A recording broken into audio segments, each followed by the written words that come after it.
vosotros pues oraréis así. A ver, les pregunto, ¿dice vosotros oraréis así o oraréis más o menos así? ¿Cómo dice? Oraréis así. Pues entonces tendríamos que repetirlo, ¿no? Y ante esa pregunta, le digo, si alguna vez usted se sienta en la mesa con familiares y le dicen, ¿y ustedes por qué no lo dicen? La pregunta sería, ¿no dice ahí, vosotros pues oraréis así? ¿Qué responde usted? ¿Es oraréis así o más o menos así? Bueno, hay dos formas para responder esto, dos razones bíblicas para responder esto. La primera, si tiene abierta su Biblia, vaya por favor unos versículos más arriba, vea el versículo 7, 6, 7. Dice, y orando, no uséis vanas repeticiones, como los gentiles que piensan que por su palabrería serán oídos. Entonces, dos versículos antes, el Señor Jesús acababa de decir, miren, cuando ustedes se sienten a orar, no hagan repeticiones, no se pongan a repetir. Porque si se ponen a repetir, no lo digo yo, lo dice el Señor Jesús, porque si se ponen a repetir solamente son palabras vanas. Y no sean igual que la gente, dice ahí los gentiles, no sean igual que los gentiles que piensan que por mucha palabrería o por mucho repetir van a ser más escuchados. No, porque cuando nosotros repetimos algo y lo decimos, y lo decimos, y lo decimos, se vuelve vano. ¿Qué significa vano? Hueco. ¿Qué significa hueco? Que no tiene sentido. Ajá. Entonces, lo que el Señor Jesús está diciendo es, cuando ustedes oren, oren con todo su entendimiento, oren con todo su sentido, denle sentido a lo que está diciendo. Ok, entonces de inicio ya sabemos que repetir no es, porque el mismo Señor Jesús lo está diciendo. Bueno, pero ¿por qué no entonces lo decimos esto mismo pero con entendimiento? Bueno, ahí va la segunda respuesta. Cuando usted lee todo el Nuevo Testamento, desde Mateo hasta Apocalipsis, cuando usted lo lee completo, no hay una sola vez que alguien repita el Padre Nuestro. Ni una sola vez. ¿Sí? Así es que cuando usted tenga dudas de una interpretación de un texto, váyase a los hechos. Ejemplo, imaginemos que usted viene de Japón y llega aquí a México y la maestra a su hijo le dijo, señora, su hijo va a tener que venir vestido de mago, porque así son las tradiciones de aquí, venimos vestidos de mago. Mago, bueno, usted que viene de Japón, pues viste a su niño de Merlín, de mago Merlín, y lo trae a la escuela. Pues usted me dijo que de mago. Pero lo que tenía que hacer al no entender una cosa es irse a los hechos. Pregunten los hechos. Oiga, el año pasado, ¿qué entienden ustedes por mago? Bueno, pues por mago se refiere a los reyes magos acá nosotros creemos en Jesús y Jesús, el Evangelio dice que vinieron unos reyes, dicen que eran reyes de Oriente, pero aquí le dicen magos, entonces cuando dicen magos se refieren a los reyes. Ah, ok. Y aquí por tradición le llamamos Melchor, Gaspar y Baltasar, la Biblia no lo dice, pero entendemos esto. Cuando no se entiende una cosa, vayamos a los hechos. Cuando no entendamos si es que había que repetirlo o no había que repetirlo, vayamos a los hechos. Y todo en el Nuevo Testamento, toda la Biblia, ni una sola vez alguien repite o reproduce el que conocemos como Padre Nuestro. ¿Hasta ahí vamos bien? Dos razones, acuérdense, ¿por qué dos razones creemos o hacemos lo que hacemos? Segundo, ¿por qué se le llama o por qué se le llamaría la oración dominical? Nosotros, específicamente en ICIAR, no le solemos llamar así, pero en otros lugares sí, en otras denominaciones se le llama la oración dominical. ¿Por qué? Porque se dice los domingos. No. Miren, la palabra domingo viene de dies dominus. Es en latín y significa día del Señor. Dies dominus, día del Señor. Eso significa domingo. Esto viene porque en la antigua Roma se le llamaba dies solis, el día del sol, al que le llamamos hoy domingo, pero al convertirse el Imperio Romano, al convertirse al cristianismo, que es lo que llamamos hoy catolicismo, se le cambió el nombre al día y se le puso dies dominus. Por tanto, nosotros le decimos el día domingo. Dominus significa el día del Señor. En otros idiomas, por ejemplo en inglés, se sigue llamando Sunday, que significa el día del sol. se le sigue llamando igual. Aquí es el día del Señor, domingo. Entonces, por eso cuando nosotros escuchamos oración dominical, pensamos en que es el día domingo. No, significa oración del Señor. La oración del Señor, la oración que el Señor Jesús indicó, la oración dominical. Bueno, ya que terminamos la introducción, vamos a Mateo capítulo 6, versículo 9. El Señor Jesús dice, vosotros pues oraréis así. Y la primera frase con la que inicia dice, Padre nuestro que estás en los cielos. Padre nuestro que estás en los cielos. Mateo capítulo 6, versículo 9. Tenemos que entender que en este mundo en el cual el Señor Jesús estaba habitando, era un mundo romano, era un mundo sojuzgado por los romanos, pero antes de los romanos estuvieron los griegos. Y los griegos tenían una leyenda o una mitología de muchos dioses. Uno de ellos era un tal dios Prometeo. No sé si lo ha escuchado o si lo vio en el libro de texto de la primaria, pero Prometeo tenía en su leyenda una historia de que él había sido el que en el cielo había robado o tomado del fuego de los dioses y lo trajo a los hombres, en su mitología, repito. Entonces él, Prometeo, compadeciéndose del hombre, porque el hombre vivía en frialdad, vivía en oscuridad, le trae el fuego y el hombre empieza a tener una revolución, una civilización, porque ahora ya tiene fuego y todo lo que ello implica. Al dios principal, Zeus, no le gustó, y como no le gustó, entonces lo apresó y lo amarró en una piedra en medio del mar, según su mitología, y ahí lo tuvo día y noche, sol y agua, padeciendo o siendo torturado por haber hecho eso. Y no conforme con esto, trajo un buitre para que le comiera el hígado. Y además hizo que el hígado se le regenerara solamente para que el buitre volviera a comerse su hígado. Y así es que esta era una tortura perpetua porque un dios trató de ayudar a los hombres. En la visión de la mitología y de cualquier visión de cualquier mitología que usted quiera ver, siempre es lo mismo. Los hombres son muy parecidos Dios es muy parecido a los hombres.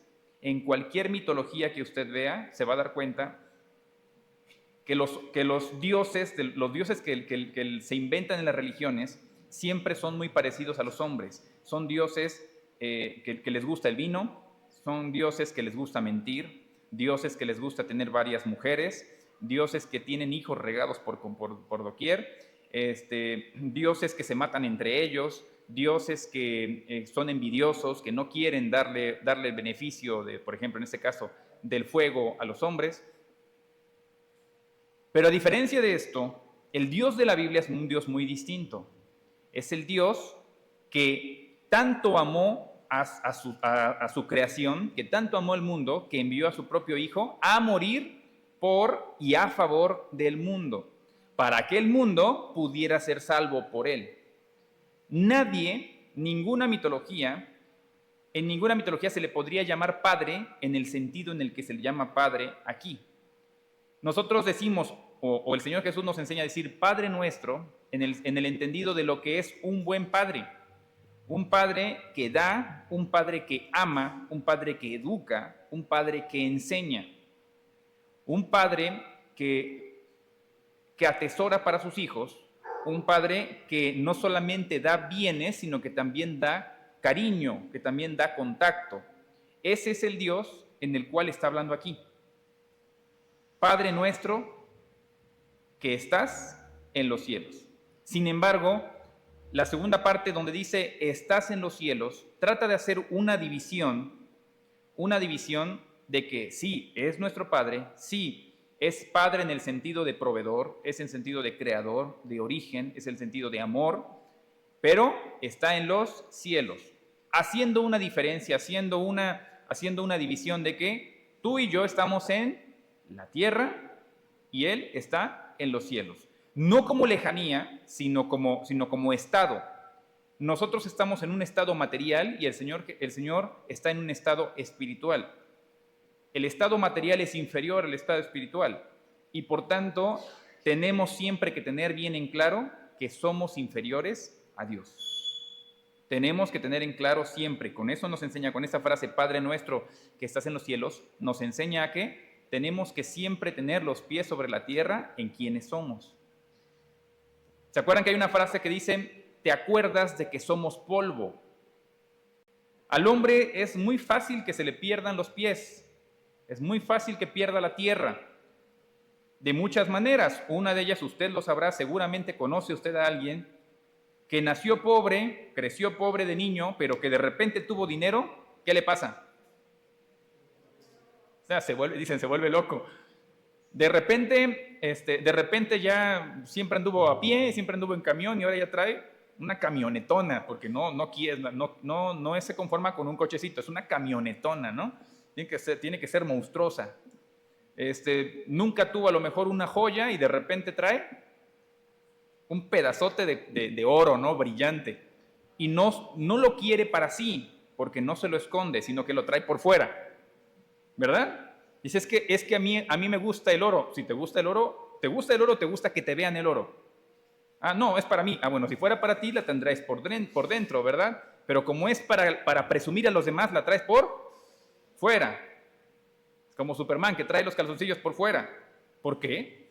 De alguna manera quiere mostrarlos, de alguna manera quiere que los demás vean.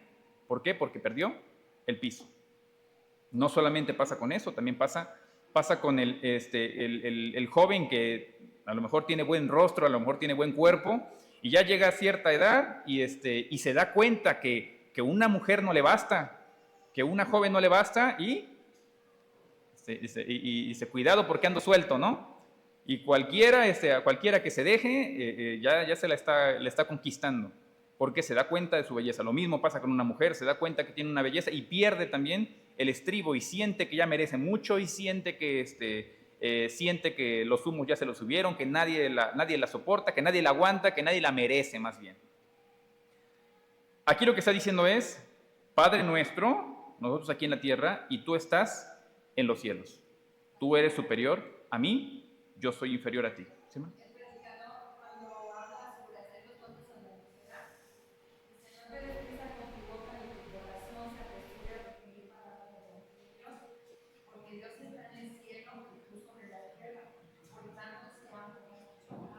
Gracias.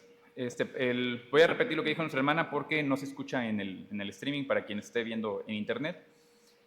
Acaba de mencionar un pasaje que está en Eclesiastés y ese pasaje dice, no te apresures a decir cosas de más porque considera que tú estás en la tierra y que Dios está en el cielo. Es una forma de decir, no se te olvide quién eres, no se te olvide de dónde vienes, no se te olvide, acuérdate que eres carne y que no eres tú tu propio Dios, que fue lo principal o lo primero que quiso decir Satanás.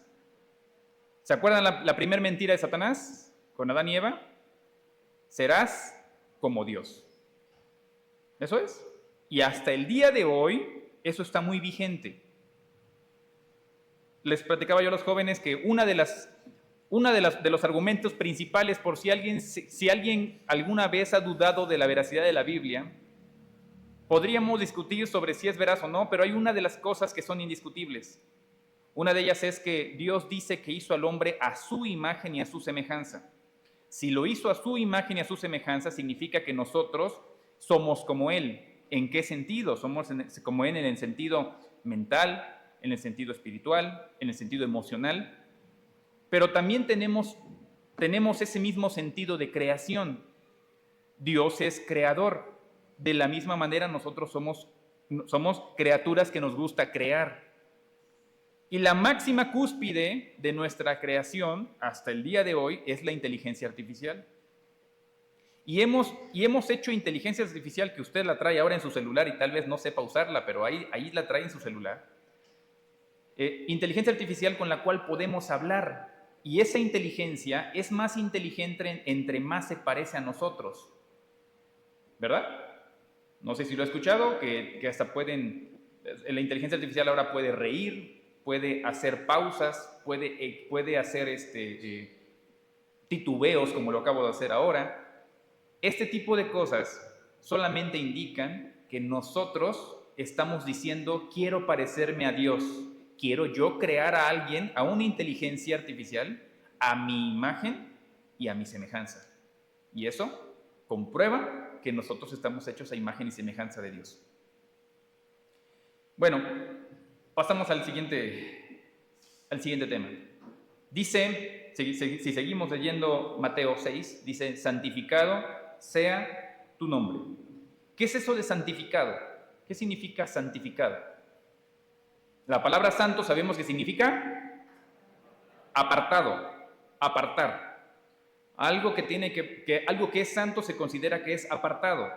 Y apartado significa que es puesto para un objetivo en especial. Eso significa apartado. Cuando dice en el Antiguo Testamento que se decían, y estos utensilios serán santos, significa, no los vas a usar para otra cosa, estos utensilios van a ser especialmente separados para utilizarse para este objetivo. De la misma manera, Dios es santo. ¿Qué significa que es santo? Significa que es apartado del mal. Cuando se dice, sed santos, ¿a qué se refiere entonces? A lo mismo significa, sean apartados del mal. Sed santos como Dios es santo. Entonces, de la misma manera que el Señor es santo, usted y yo tenemos que ser santos, apartados del mal. Bueno, pero esto estamos hablando de nosotros, pero aquí dice santificado sea tu nombre. Santificado sea tu nombre significa trata el nombre de Dios de la manera correcta. No trates ni al nombre de Dios ni a Dios de la manera incorrecta.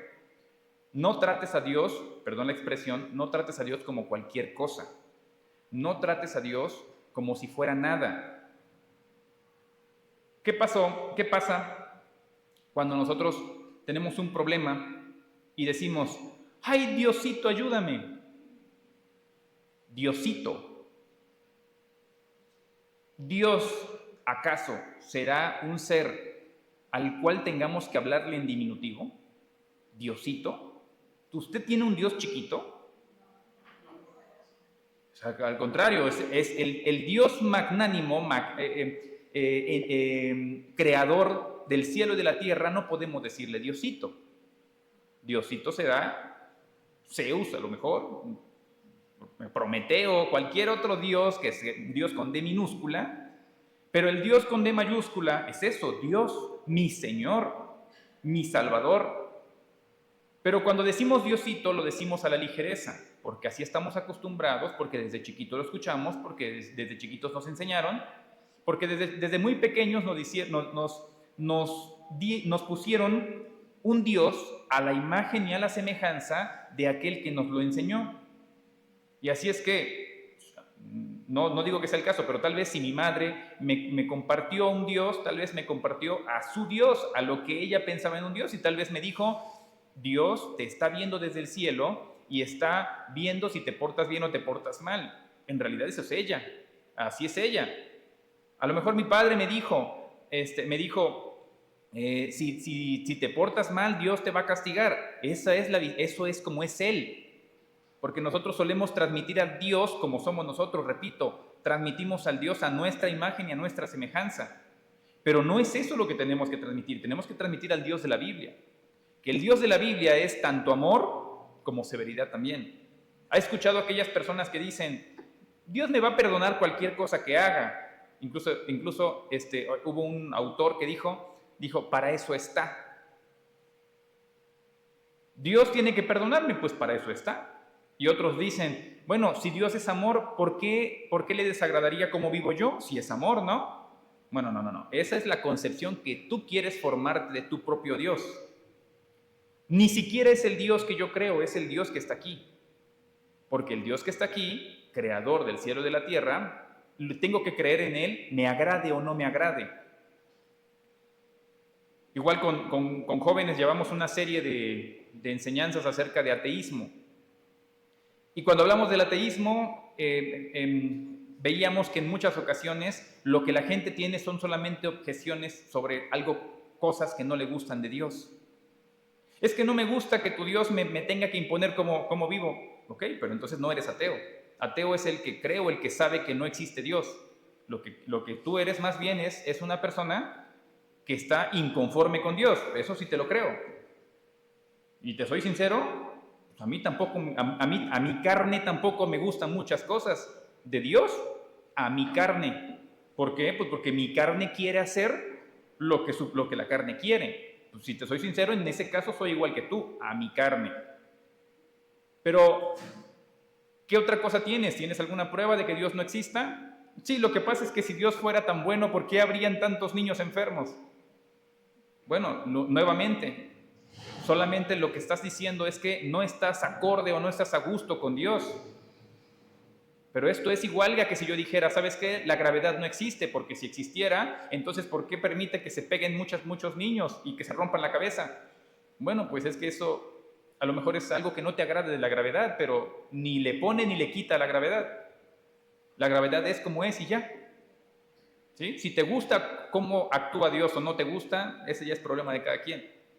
Pero Dios no deja de ser lo que es porque te agrade o no te agrade.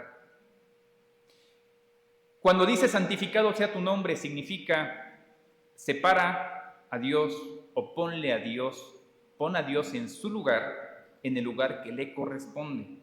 Cuando nosotros ponemos a Dios en el lugar que le corresponde en nuestra vida, Él a su vez nos pone a nosotros en el lugar que le corresponde en Él.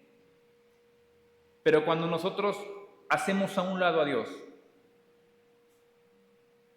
lo dejamos en última instancia.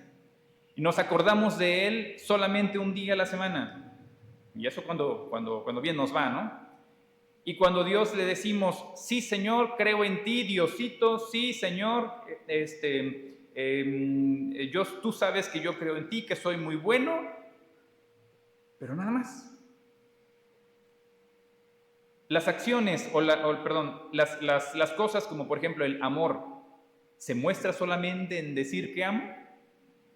¿Bastará con que yo le diga a mis hijos, hijos, los amo mucho? Está muy bien las palabras, qué bueno que lo dices, pero ¿solamente ahí se queda? No, es una serie de cosas que hay que hacer, demostrando mi amor. Y no lo hago por demostrarlo, sino lo hago acorde a mi amor. Así es que si un día mi hijo se para en la mañana, en la madrugada, y dice que le duele el estómago, lo dejo ahí nada más. Dije, bueno, hijo, está bien, ¿me vuelvo a dormir? No. Y si mi hijo me dice que tiene hambre, ¿lo dejo con su hambre? No, lo atiendo, lo veo, le enseño, lo educo. ¿Por qué? Porque lo amo. De la misma manera, el que dice que cree en Dios y el que dice amar a Dios, de alguna manera su vida tiene que ser distinta. El siguiente pasaje dice, venga tu reino. Y aquí le pregunto, ¿qué es eso de venga tu reino? ¿Cuál reino y a dónde? El reino espiritual. Fíjense que la mayoría de los cristianos siempre cuando... Eso es una base muy característica de los cristianos evangélicos. Siempre que hablan de reino piensan que es espiritual y en el corazoncito. Así. Y los judíos siempre que hablan de reino piensan que es físico. El reino físico. Es decir, que un rey va a venir a gobernar y va a poner a todos en orden. Pues ¿qué creen? Ni lo uno ni lo otro, sino los dos. Cuando la Biblia habla acerca de reino, se refiere a las dos cosas. Se refiere tanto a que Dios mismo en persona va a reinar como está puesto en el Antiguo Testamento, porque en todo el Antiguo Testamento está puesto que va a venir a reinar Dios y que Dios va a pelear por su pueblo. Esto lo dice sobre todo en los profetas menores y mayores. Y de la misma manera quiere reinar no solamente físicamente, sino espiritualmente. Ahora, este pasaje no termina allí en venga tu reino. Si dice venga tu reino, hágase tu voluntad como en el cielo, así también en la tierra. Miren, esto es un paralelismo. Los judíos tenían una forma muy peculiar de hablar que se llama paralelismo. El paralelismo significa que dicen dos cosas en una misma. Quiero decir, una misma cosa en dos partes. La segunda refuerza la primera. Ejemplo, Salmos 24:1 dice, de Jehová es la tierra y su plenitud. ¿Hasta ahí lo entendió? De Jehová es la tierra y su plenitud. Y el siguiente versículo dice, el mundo y los que en él habitan. Lo segundo está diciendo lo mismo que lo primero. Es un paralelismo. ¿sí? El que habita al abrigo del Altísimo, el que habita, vivir al abrigo, el cobijo del Altísimo, escuche la siguiente parte, morará, vivir bajo la sombra, cobijo del Omnipotente. Está diciendo lo mismo. El segundo versículo está diciendo lo mismo que el primero. Casi todos los salmos son así. Los proverbios también son así. ¿Sí? Si no lo había notado, eso se le llama paralelismo. Una cosa dicha de dos maneras, lo mismo. Que es como nosotros usaríamos sinónimos, pero ellos usaban sinónimos de frases completas. Aquí el Señor Jesús está usando un paralelismo. Si usted se pregunta qué es eso de venga tu reino, ahí lo dice en la siguiente parte, dice, que se haga la voluntad de Dios como en el cielo, así también en la tierra. Lo que le decía, no es solamente un reino espiritual en mi corazoncito y él desde el cielo, no, sino también en la tierra. Significa que cuando nosotros pedimos venga tu reino, cuando nosotros decimos venga tu reino, significa, estamos diciendo reina sobre mí. No se refiere nada más a reina sobre tus ángeles, no se refiere a reina sobre tus querubines, se refiere a reina también sobre mí. Y la pregunta es, ¿a poco sí queremos que Dios reine sobre nosotros? Cuando preguntamos eso a nuestra carne, la carne no quiere. La carne no quiere, porque la carne siempre está cansada, nuestra mente nunca entiende, ¿sí, verdad? Porque dice, ay Señor, yo abro la Biblia y no entiendo nada, pero al TikTok sí le entiende, al WhatsApp sí le entiende, al YouTube también, al Facebook también, y puede ver y puede pasar tiempo y horas viendo y ahí sí entendió todo. Pero a la Biblia, ay no, me duermo. ¿Con qué tiempo se duerme? Ay, 5 minutos ya, empiezo a bostezar. 5 minutos. Pero en el celular, 45 minutos y, ay ya voy a apagar esto porque ya me arden los ojos. Ya me arden los ojos que estoy en la noche y viéndole. Ya se me están cerrando las pupilas y de todos modos sigo dándole vueltas. Pero a la página de la Biblia no le sigo dando vueltas, ¿verdad? Nuestra carne no quiere. El mismo Señor Jesús dijo que los deseos de la carne están en contra de los deseos del Espíritu. Entonces son contrarios, son cosas que no se llevan, son cosas que siempre van a estar en pugna. Pero cuando nosotros alimentamos más nuestra carne, pues no se espante de por qué el Espíritu nunca crece. De por qué cuando a lo mejor vamos manejando y alguien de repente nos hace una mueca, nos saca la mano, nos saca un dedo, ¡ay! ¡Bum! Si le echo el carro encima, ¿verdad? ¿Por qué? Porque la carne está acostumbrada a reaccionar y una carne que no está sometida por el Espíritu, pues por eso es que decimos, no, es que yo soy muy explosivo, yo a la primera exploto, no, yo soy así, no es que sea así, es que no ha ejercitado su espíritu, ¿sí? Todos nacemos con una naturaleza pecaminosa y carnal. Y esa naturaleza pecaminosa y carnal es lo que le decimos, cada quien tiene su carácter. Le llamamos carácter, ¿no? Desde chiquito, los que han tenido hijos saben quién desde pequeño se le ve que es mentirosito, desde pequeño el que es manipulador, desde pequeño se ve luego porque ya lo traemos. Y hay una frase así que dice, genio y figura hasta la sepultura. Pero cuando el espíritu es domado, cuando la carne es domada por el espíritu, cuando nosotros ejercitamos nuestro espíritu, entonces sí podemos decir, Señor, venga tu reino, ven y reina allá en el cielo, pero aquí también. Yo soy y yo quiero formar parte de uno de esos, de los que hacen tu voluntad, así como los que están en el cielo hacen tu voluntad, así yo también quiero ser tu reino, hacer tu voluntad en la tierra.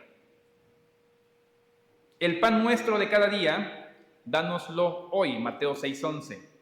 El pan nuestro de cada día, dánoslo hoy. Fíjese qué curioso que se pide el pan diario. ¿Qué significa esto? Que está pidiendo el alimento, está pidiendo la provisión, está pidiendo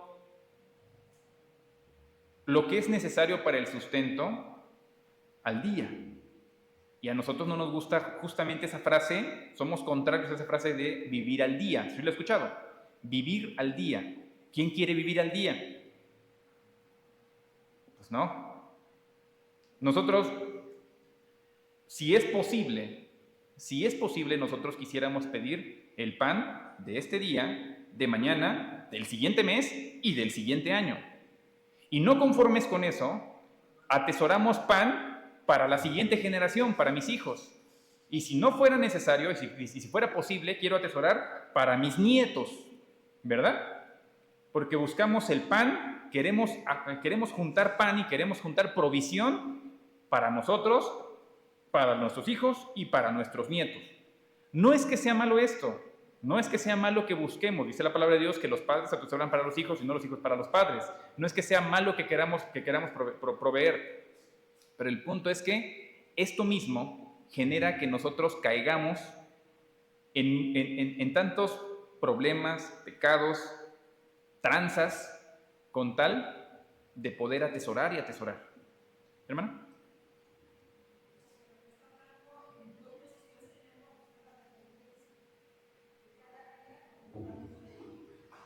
Exacto. Dice nuestra hermana, para que los que no escucharon, dice que el Señor está enseñándonos ahí a que nosotros aprendamos a depender de Él.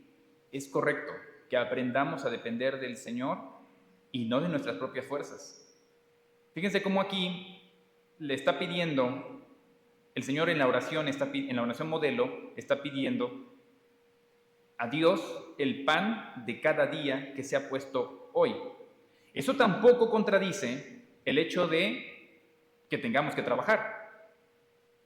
¿Por qué? Porque otro pasaje dice, mira a la hormiga, oh perezoso. Tenemos que saber proveer. Otro pasaje dice, los que no proveen para su propia familia son peores que gentiles. Son peores que inconversos, aquellos que a lo mejor mucha iglesia, pero a sus hijos los tiene sin zapatos. Sí, ok. Lo que quiere decir aquí el Señor Jesús es que independientemente de lo que nosotros tenemos que hacer, que es trabajar, que es prepararnos, que es prever, a lo mejor que viene invierno y a lo mejor en invierno no va a haber, a lo mejor viene temporada mala y tenemos que hacer una reservita porque viene este y este problema, a lo mejor, independientemente de eso, nuestra confianza no tiene que estar puesta en el dinero, ni tiene que estar puesta en la pensión que viene, ni tiene que estar puesto en el siguiente depósito o en el siguiente negocio, tiene que estar puesta en Dios. Porque nosotros cuando llegamos a ser muy exitosos, cuando llegamos a tener dinero, lo primero que se nos olvida es Dios. Y lo primero que decimos es, esto yo lo obtuve por mi fuerza, lo obtuve por mi inteligencia, lo obtuve porque yo sí soy trabajador. Y lo primero que hacemos cuando ya tenemos mucho es empezar a ver hacia abajo a los demás, ¿no? Tú no tienes porque no trabajaste. Tú no tienes porque, mira, yo me levanto a las 5 de la mañana y tú a las 7, ¿verdad? Pues sí.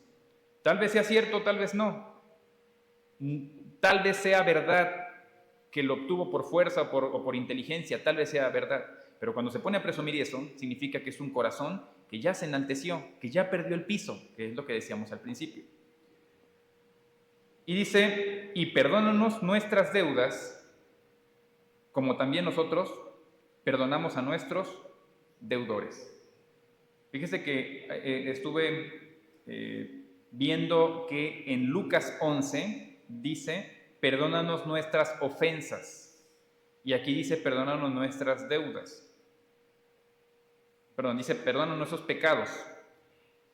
Pecados viene de hamartía, que es en griego, y aquí viene de otra palabra, aquí viene de deuda, y aquí viene de una palabra griega que se dice ofeilema, que significa algo que se debe, algo que está pendiente. Cuando nosotros escuchamos deuda, nosotros normalmente pensamos en dinero. Perdónanos nuestras deudas, normalmente pensamos en dinero, pero esta palabra de la que viene no es necesariamente dinero. Miren, cuando dice perdónanos, lo busqué en griego, perdónanos viene es una palabra que significa dejar ir. Dejar ir. Perdonar aquí, en este pasaje, no se refiere necesariamente a dinero, sino que se refiere a dejar ir. Y hermanos, dejar ir cuesta más trabajo que el dinero. Porque tal vez Yo puedo perdonar a aquella comadrita que me pidió 100 pesos y nunca se volvió a acordar de esos 100 pesos. Y no conforme con eso, cuando la veo, cuando le digo, oye, ¿ya tendrá los 100 pesos? No, ya te los pagué. Ya te los pagué. En serio que sí. Mira, te lo juro que ya te los pagué. Y uno dice, bueno, está bien, ya con tal de no pelear, mira, nada más son 100 pesos, ahí muere, decimos nosotros, ¿no? Según nosotros, perdonamos un pecado, perdonamos una deuda, pero no dejamos ir, porque a la siguiente ya cuando se me presenta me dice, hola, buenas tardes, ya no la saludo igual, ¿verdad? ¿Por qué no la saludo igual? Porque no dejo ir. Sigo teniendo aquí atado, ya, según yo los 100 pesos ya los perdoné, pero no dejo ir, sigo teniendo aquí atado lo que me hizo. Me vio mal, me habló mal de mí, dijo una cosa de mí y a veces me dio la impresión de que dijo una cosa de mí o esto que dijo lo dijo por mí. Ahora sí, él va a ver. A la próxima, ahora se la voy a, ahora yo se la voy a aplicar para que vea lo que se siente, para que aprenda. Pero ese pasaje dice, deja ir, olvida. No tengas aquí agarrado, ya olvídese de la deuda económica, no tengas agarrada la supuesta ofensa. Deja ir. Como cuando una persona, atrapa un pajarito. Cuando una vez me cambié de casa, me acuerdo que una vez se metió un pajarito que volaba muy bonito, se metió, cerré la puerta y lo atrapé. Entonces se lo enseñé a mis hijos, miren hijos, ahí voy enseñándoles el pajarito y lo acariciaron, lo vieron y todo. Y yo dije, ¿yo para qué quiero este pajarito? ¿No? Y luego en la mano me hizo su gracia y así es que dijo, mejor vámonos, abro la puerta y vamos, dejar ir. Se tuvo y se liberó.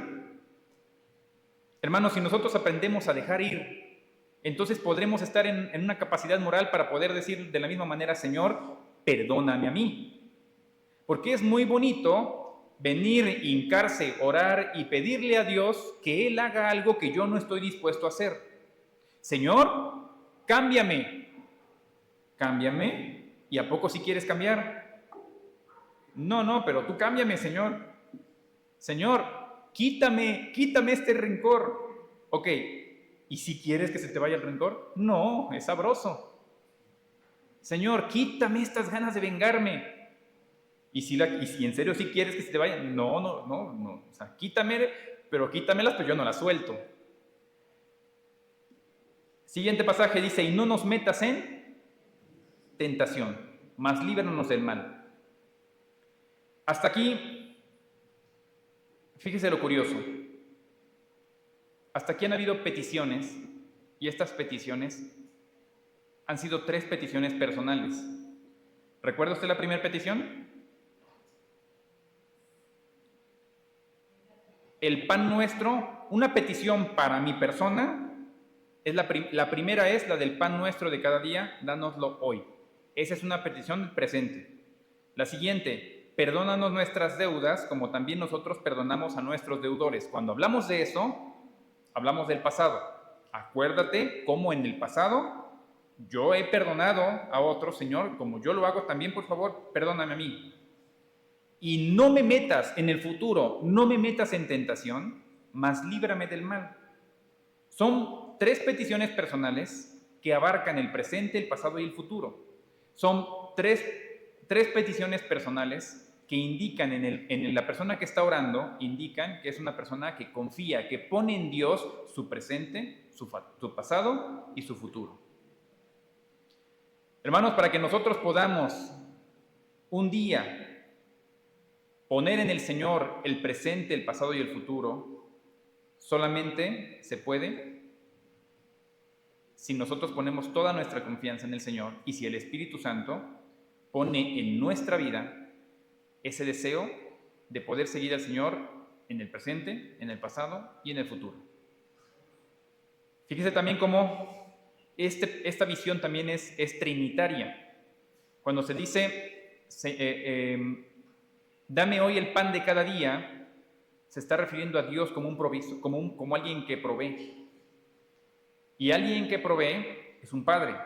Ahí se puede ver cómo se pide al Padre en la provisión. Cuando se le dice, perdóname así como yo he perdonado, nos refiere a Jesucristo.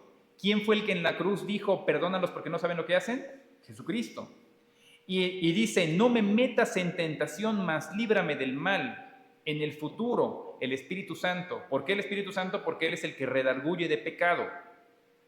¿Se acuerdan ustedes que la palabra de Dios dice que el Espíritu Santo es el que redarguye de pecado? Redarguir de pecado significa el que te convence de pecado.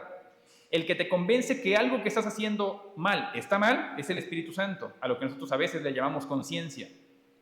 Entonces, este pasaje también es trinitario, porque termina diciendo, porque tuyo es el reino y el poder y la gloria por todos los siglos. Amén. Nuevamente habla acerca del reino. Y fíjense, ahora véanlo por favor, en algo, ya de lejos vea por favor el que le llamamos Padre Nuestro. De todo lo que se oró, solamente 3 cosas fueron para mí.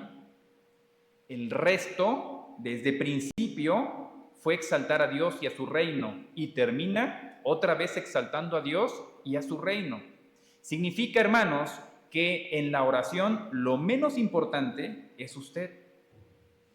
En la oración, lo menos por lo que se debe pedir es por usted. ¿No me cree? Vuélvalo a leer y dígame si usted encontró la palabra yo, la palabra mí o la palabra mío. No lo hay. Significa esto que el Señor Jesús está orando, cuando ora está enseñando lo que Él mismo vivió y lo que Él mismo predicó. Pon a Dios en primer lugar. Amarás al Señor tu Dios con todo tu corazón y con toda tu alma y con toda tu mente. Este es el primero y grande mandamiento. Pero hermanos, a nosotros nos gusta hacer totalmente lo contrario. Cuando llego, ¿verdad?, a la oración, digo, Señor, ayúdame. Señor, por favor, tengo este problema y ayúdame, por favor, porque yo quiero, tal cosa, y te pido yo que esto sea para mí y que se haga así y que yo, y que yo, y que yo, y que yo. Amén, vámonos. ¿Cuándo entonces a dónde dejamos a Dios? A Dios lo dejamos en último lugar. Del último en el que nos acordamos es de Dios. O sea que a veces sin estar conscientes nosotros, pensamos que Dios es un genio de lámpara, al cual le voy a pedir y pedir y pedir y pedir cosas, como que alguien que está en el cielo nada más esperando. A ver, hijo, ¿ya tienes otra petición? Ya, a ver, ¿qué más quieres para que yo te dé? Se da cuenta que en este pasaje no existen frases como decreto, declaro o ato. ¿Sí se da cuenta que esta idea tampoco la enseñó el Señor Jesús? Porque hoy hay grupos o personas o iglesias cristianas que cuando oran a los gritos, diciéndole al Señor, yo decreto, y yo hago, y yo declaro, y que voy a tener un coche, y que voy a tener una casa, y ato toda pobreza, y declaro sobre mi vida mucha abundancia, y otra vez, ¿quién es el centro de la supuesta oración? Yo soy el centro de la oración, ¿no? Y, o sea, tal parece que en mi oración no digo venga tu reino. Señor, venga mi reino. Señor, hágase mi voluntad, porque yo soy el que decreta, ¿verdad? Le pregunto, en un reino, ¿quién es el que decreta? ¿Sabe qué es decretar? Decretar es dar una orden o dar una instrucción o dar una ley, un ordenamiento. ¿Sabe quién lo da? Pues el rey. Pero a nosotros ya se nos subieron los humitos y ya nada más porque somos hijos del rey, ya pensamos que podemos venir a hacer y deshacer y que yo decreto, yo declaro, yo ato. Si alguno tiene duda de si esto es bíblico, lo mismo que le dije al principio, este pasaje no nos está enseñando a que declaremos o que atemos nada de eso. Y si no me cree, vaya a los Hechos. Vaya a los Hechos, vaya a todo el libro de Hechos, vaya a todos los otros evangelios, vaya por favor a todos los libros del Nuevo Testamento y dígame en dónde hay un ejemplo en la Biblia donde alguien declare, decrete o ate. Nada. Si esto no está ni por instrucción ni por ejemplo, pues entonces no hay por qué hacerlo. Lo harán y a lo mejor usted podrá ver lo que lo hacen otras denominaciones o que lo hacen en videos de YouTube y todo eso, pero son solamente cosas que se sacaron de la manga, no son cosas bíblicas. Terminamos con esto. Hebreos 4:13 dice, no hay cosa creada que no sea manifiesta en su presencia. Antes bien, todas las cosas están desnudas y abiertas a los ojos de aquel a quien tenemos que dar cuentas. Hermanos, se nos olvida a veces que en nuestra vida tenemos que dar cuentas. ¿Verdad que cuando nosotros tenemos algo prestado, si somos personas honestas y respetuosas con lo ajeno, lo cuidamos? ¿Verdad que alguien cuando me da un refractario, verdad que no lo aviento así porque sé que se va a romper? Y si no, luego, ¿qué cuentas entrego? O luego cuando me dan un niño a cuidar, ¿verdad que lo cuido? Porque si lo regreso todo raspado, ¿con qué cara se lo entrego al papá? Todo raspado el niño. Cuido las cosas o cuido ciertas situaciones. ¿Por qué? Porque tengo miedo o tengo temor de las cuentas que voy a entregar. Hermanos, de la misma manera, aún en la misma oración, tenemos que entregar cuentas de nuestra vida, recordando que no somos nosotros dueños de nosotros mismos, como queremos pensar a veces, que no somos dueños de nuestra vida, que no somos tampoco nosotros personas que podamos hacer lo que queramos, y que cuando nos metemos en un problema, ahí está Dios esperándonos a ver cómo solucionamos el problema. Recuerda, hermanos, dice ahí que nuestras vidas están desnudas y abiertas a los ojos de Dios, a quien tenemos que entregar cuentas.